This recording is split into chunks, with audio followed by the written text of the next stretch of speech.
The young man behind the counter at Thunder Peak Shooting Range snickers as he slides the rental pistol across to the elderly woman. "Ma'am, maybe you should try the .22 instead. This one might be too much gun for someone your age." 84-year-old Colonel Margaret Maggie Chung quietly picks up the .45 caliber pistol and checks the chamber with movements so precise they seem automatic, while the crowded range falls silent around her, unaware they're watching a woman who once trained Navy SEALs in marksmanship. This story will blow your mind and restore your faith in never judging someone by their appearance. Smash that subscribe button and tell me in the comments, have you ever seen someone underestimate a veteran? You won't believe what happens when Maggie steps up to that firing line. Maggie had driven 40 minutes to Thunder Peak Shooting Range on a Saturday afternoon, needing to maintain her skills for her concealed carry renewal. At her age, with silver hair pulled back in a simple ponytail and wearing a plain purple sweater, she looked like any grandmother who might be running errands or heading to a church social. The shooting range was packed with weekend warriors, mostly young men showing off for their girlfriends and trying to prove their toughness with the biggest guns they could rent. The air was thick with gunpowder and testosterone, as shooters competed to see who could make the most noise and destruction on their paper targets. Jake, the 23-year-old counter clerk with arms covered in military wannabe tattoos, couldn't hide his amusement when Maggie approached. He looked her up and down with obvious condescension, taking in her small frame and gentle appearance. His buddies behind the counter started grinning as they anticipated the entertainment. "Listen, lady," Jake said loud enough for everyone in the area to hear. "Shooting isn't like the movies. These guns have serious kick. Maybe you should start with something smaller, like a water pistol." His friends burst into laughter at his joke. Maggie simply pointed to the .45 on the wall behind him. "That one, please," she said quietly. "And I'll need 50 rounds of ammunition." Jake shook his head and made exaggerated gestures for his audience. "Are you sure, Grandma? This thing will probably knock you flat on your back. I don't want to have to call an ambulance when you hurt yourself." More laughter rippled through the group of young men gathered around. A muscular guy named Brad, who was there with his girlfriend trying to impress her, decided to join the fun. "Hey, sweetheart," he called out to Maggie, "maybe you're lost? The knitting circle meets at the community center, not here." This brought another round of chuckles from the crowd. His girlfriend Sarah, a college student who was clearly uncomfortable with the situation, tried to quiet him down. "Brad, leave her alone," she whispered. But Brad was enjoying the attention too much to stop. The other shooters on the range started gathering around to watch the show. A group of off-duty police officers, some military guys on weekend leave, and various gun enthusiasts all expected to see an elderly woman embarrass herself with a powerful handgun. Jake finally handed over the pistol with an exaggerated warning. "Okay, but I'm not responsible when this thing flies out of your hands. Hold it tight and try not to close your eyes when you shoot." The crowd around the counter was now openly laughing and making bets about what would happen. Maggie accepted the weapon and the ammunition without saying a word. She walked toward the firing line with quiet dignity while behind her, the commentary continued. $20 says she doesn't even hit the target. One guy called out, "I'll take that bet." Another replied, "My money says she drops the gun after the first shot." "Look at those shaky old hands," Brad added loudly. "This is going to be hilarious." Even some of the range safety officers were smirking, though they tried to maintain their professional appearance.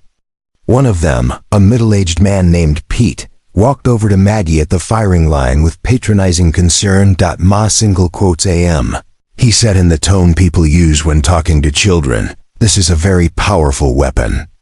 Are you absolutely sure you want to do this?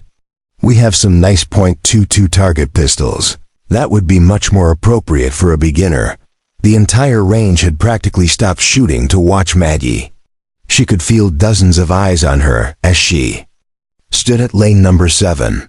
the heavy pistol in her hands. The whispers and chuckles continued behind her as people pulled out their phones to record what they expected to be either a disaster or comedy gold. "I'm fine. Thank you," Maggie replied to Pete. She began loading the magazine with steady, practiced movements that went unnoticed by the crowd behind her, who were too busy making jokes to pay attention to her technique. Jake had moved from behind the counter to get a better view. "Everybody get your cameras ready," he announced. "This is going to be epic.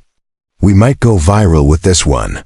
Maggie inserted the magazine into the pistol grip with a sharp click that seemed to echo in the suddenly quieter range. She chambered round with a swift, precise motion that finally caught the attention of a few of the more experienced shooters. Brad was still running his mouth to anyone who would listen. "I feel bad for her, honestly. Someone should have stopped this before it started. She's going to make a fool of herself."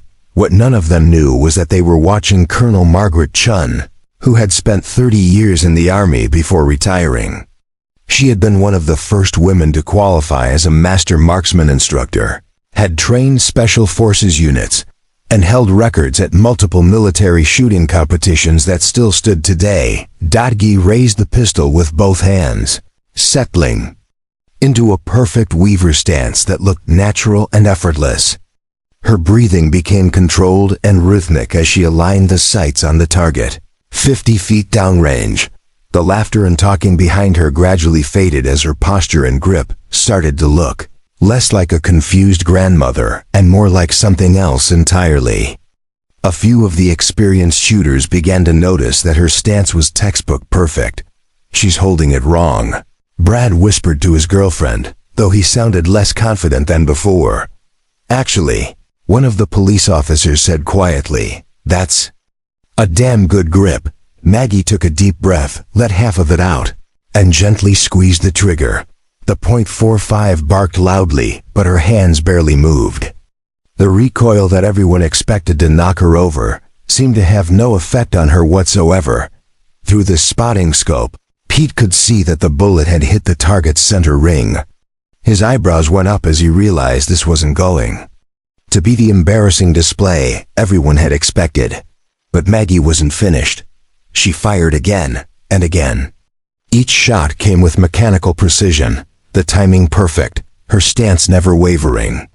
The powerful reports of the .45 echoed through the range, but they seemed controlled and purposeful in her hands. The crowd behind her had grown completely quiet. The joking and laughter died away as they watched this elderly woman handle the large pistol like it was an extension of her body. Jake's smug expression slowly changed to one of confusion and growing respect. Shot after shot rang out in steady rhythm. Maggie emptied the first magazine in what seemed like seconds, each bullet finding its mark with mathematical precision. She dropped the empty magazine, inserted a fresh one, and continued shooting without missing a beat. "Holy shit," someone whispered, forgetting they were in public. When Maggie finally set the pistol down and pressed the button to bring her target forward, the entire range had fallen silent. 50 bullets had torn through the paper target downrange, but as it got closer, people began to see something that made their jaws drop. Every single shot had hit within the center ring. More than that, most of the bullets had hit so close together that they had created one ragged hole in the exact center of the bullseye. It was the kind of precision shooting that most people only saw in movies or competitive championships.